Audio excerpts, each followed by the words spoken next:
পরে কি বলবে, আরে জমিতে 1 কোটি হয়ে গেছে,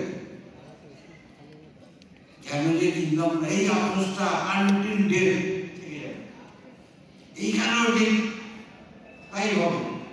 কিছু লোক এখান থেকে কোটিপতি হবে, ফার্নিচিং করবে, গাড়ি করবে, বাড়ি করবে, ফ্ল্যাট কিনবে, আর কিছু লোক পারবে না। তখন কি বলবে, দেখছিস তো লোকটা না কোটিপতি। আমিও স্মার্ট ওয়ার্কিং করতাম কিন্তু পারিনি, কাজটা বুঝতে পারিনি, ওই স্মার্ট ওয়ার্কিং গুলো কোটিপতি। এই আফসোসটা জীবনে হয়ে গেল।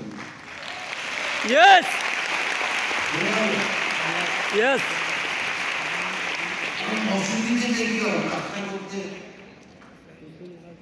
প্রথম যে অসুবিধেটা হয় সেটা আসে বাড়ির থেকে। সেটা কি, প্রথম যেহেতু সিস্টেমটা নতুন, কিছু অসুবিধা হয়। আমার ওয়াইফ, আমি যখন কাজ করতে বেরোচ্ছি রবিবার দিন স্যুট টুট করে প্রোগ্রামে আসছি, ওয়াইফ জিজ্ঞেস করছে, প্রথম তো চাকরি চেয়েছি, পরে সাংঘাতিক বাবার বাড়িতে অসুবিধে, সরকারি চাকরি কেউ ছাড়ে। কারণ আমি যে চাকরি ছাড়বো এই কথাটা কেউ সায় দেয়নি ফ্যামিলি। সবাই বলছে পাগল হয়ে গেছে, কেউ কিছু খাইয়ে দিয়েছে, জল পোড়া তেল পোড়া কি বলেছে। আমার ওয়াইফ খুব নার্ভাস, সরকারি চাকরি কি বলে ব্যবসা করবে। আরে তুমি কিসের ব্যবসা করবে?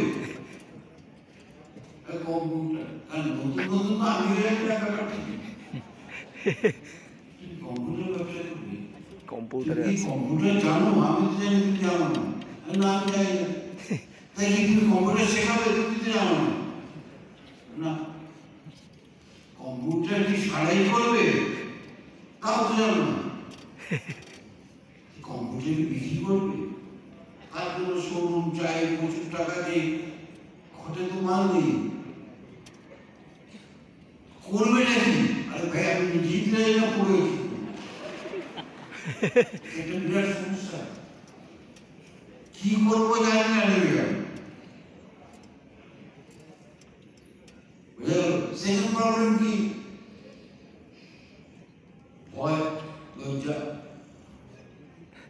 এখানে দেখবেন যারা